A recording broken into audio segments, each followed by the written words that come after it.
Alright, so let's look at the Thornton castling trap. So this is actually a pattern, tactic, that you can notice that should end up winning you a game. And you will like it because it can very well happen to you. So I am just going to speed through this stuff as fast as I can so we can get to the critical part. And the critical part really starts here.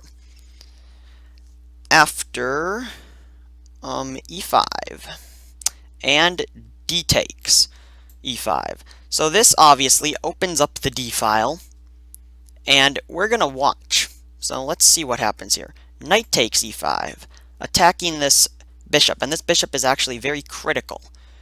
And so is this b2 pawn, which is under attack by the rook, if you have not noticed. So black here thinks that he just won a rook, or a pawn, with his rook on b2.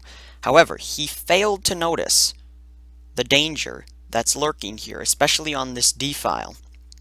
So bishop takes the knight, obviously removing a defender of this bishop, and the pawn takes back. Now the knight takes, and queen takes d7, a big blunder, because after queen takes and king takes, can you guess the move? The move is castles queenside check, and it actually wins the hanging rook. So that is the Thornton castling trap. It's a very, very good pattern that you should learn, and there are actually many other different versions of this. So let me just actually start a new board, and I can show you yet another version, because it's not only in this specific variation. So a6, d4, c takes, knight takes. And this is a very good trap to get to know, especially because it could happen to you, and it obviously, as you saw, won the rook. So if you can actually get to that in a game, and you can see these different tactics, obviously that's going to give you an advantage over your opponent who failed to miss it. So this is something good to be aware of. So queen f3, queen to d7, we're almost there. Rook to d1, obviously going to be a key move. Bishop to g4, and rook takes d5.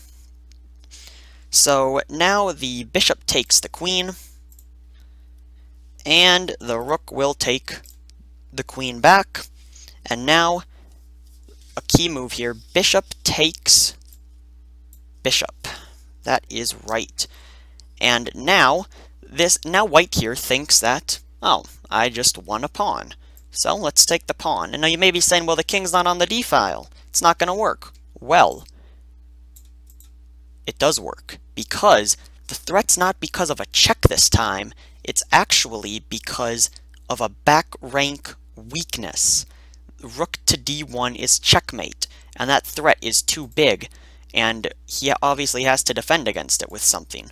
So black will win the rook. And this can also happen, so this can happen for checks, it can happen for back rank weakness. Let's say there was like a hanging bishop on this file. It can work for that too. So be aware of this tactic, and always look for things like this, especially if there's a rook on b7. That's the key. When the rook is on b7, if you can castle and get something to attack the rook and get your rook to attack something, you should be good. And so that's a good tactic to know. Thanks for watching.